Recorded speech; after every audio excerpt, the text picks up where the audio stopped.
Let's go. Y'all, it kills me when I hear people fix their mouth and say, and they try to use that word Bama in a derogatory way. Now when they say in Alabama, they saying we're epitomized being black and from the South. I claim that, but let me explain what being a Bama really about. You see, Alabama was known as the heart of Dixie. That's what black folks always had at heart.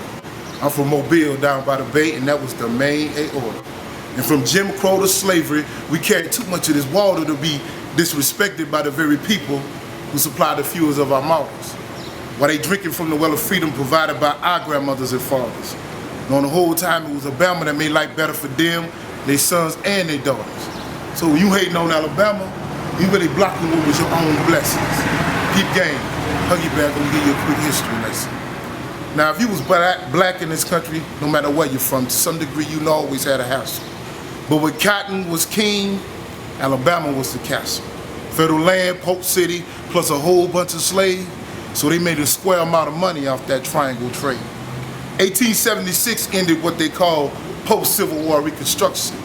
Last of the Union troops left the South, and the KKK went on a path of destruction.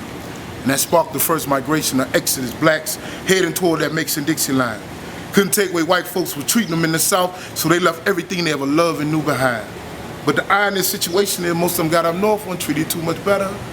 Disenfranchised, segregated, underpaid, now they gotta deal with that cold, cold weather. So eventually over time in the South, what you pretty much had left was the strongest, most oppressed, hardest working people on this planet, searching for knowledge and worth of self. And they wouldn't let us go to their colleges. So we started our own HBCUs. And we missed the pain of our struggle with our Negro spirituals, and we created this music called blues. And it was Bama's like W.C. Handy that gave it to the world to use.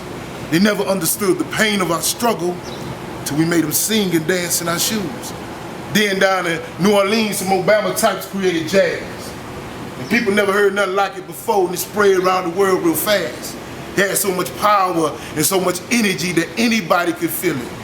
And y'all scary Negroes that ran up north let them white folks steal it. But meanwhile, down in Montgomery, it was some Bamas that had enough. So they stepped off on the good foot, and the whole city stopped riding the bus. And some Bamas over in Selma and Birmingham started doing some similar things. And they was led by a Bama preacher, but y'all know him as Dr. Martin Luther King. It was him and a whole bunch of other Bamas like Medgar Evers that fought and died for all our civil rights endeavors.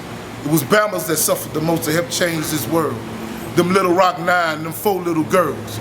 From Dred Scott to the Montgomery bus boycott, we indebted to some Bamas for all we got.